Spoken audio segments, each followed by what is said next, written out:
Il ne vérifie pas seulement la cote de crédit, mais souvent il vérifie l'emploi actuel avec une lettre de l'employeur et la vérification avec les anciens propriétaires. Guys, ça, c'est vu dans la matrice quand t'es un employé, pas quand t'es l'employeur. Littéralement, je suis ma propre employeur.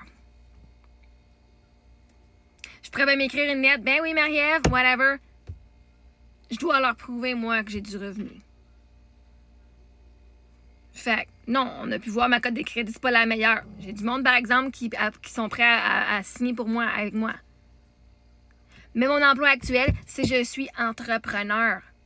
Vous, là, dans votre cerveau d'employé, là, que c'est quelqu'un d'autre qui prend le risque d'avoir une business, vous le catchez pas. Vous pensez que c'est sécuritaire parce que vous, ben, moi, j'ai une job, j'ai un paiement qui rentre à tous les mois. Ben, Chris, ça prend quelqu'un qui vous paye à tous les mois, hein? Ben, cette personne-là, elle a pas toujours un salaire à tous les mois.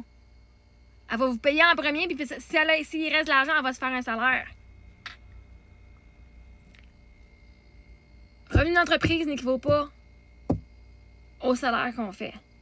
Mais ça, vous le catchez pas parce que vous n'êtes pas là dans votre vie. Vous n'avez pas eu le guts de vous partir en business. Vous n'avez pas eu le guts de dire je prends un risque sur mon idée, sur mon projet, sur moi. Vous laissez quelqu'un d'autre prendre le risque, puis vous faites juste rester genre sur ben moi j'ai une paie toutes les semaines. Je suis stable. Au moins je suis stable. Ben Chris, l'employeur, lui, c'est pas stable. Il sait pas comment l'argent qu'il va faire ce mois-ci. Il espère bien qu'il va le faire, qu'il va atteindre son objectif. Ça veut pas dire qu'il va le faire. Vérification d'anciens propriétaires, c'est normal.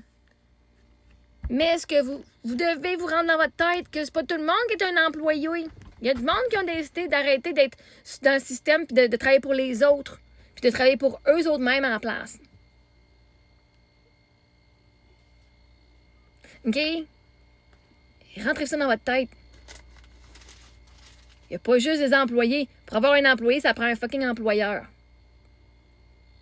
Puis il y a beaucoup de monde qui travaille à leur propre compte.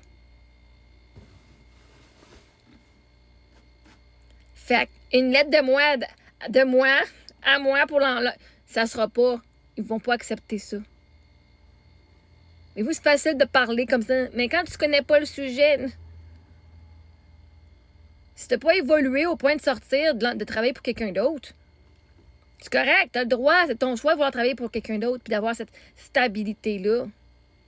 Moi, j'ai décidé que je sortais de ça, puis j'allais justement prendre le risque que je pouvais faire des millions de dollars. Pas juste avoir un petit salaire, genre, toujours stable. J'ai pas de plafond, moi, annuel. Je peux avoir 0, mais j'ai pas de plafond. Puis j'aime mieux ça que d'avoir, genre, toujours ça. Parce que la réalité, c'est que moi, je veux ça. Ça s'en vient. Ça, c'est là. Mais non, je peux pas m'écrire une lettre. Je peux pas écrire une lettre, le donner et dire, ben oui, Marie-Ève, elle travaille pour moi. Marie-Ève. OK? Quand vous êtes dans vos limitations, vous pouvez même pas envisager comment on fait pour un employeur. Vous pouvez même pas envisager. Vous venez donner des conseils sur quelque chose que vous n'avez jamais vécu. Vous êtes encore dans le mode employé, mode dans matrice, mode que je vais dans la stabilité et la sécurité au lieu de je prends une chance sur moi. Venez pas me donner des conseils. Des trucs si vous n'êtes pas plus avancé que moi.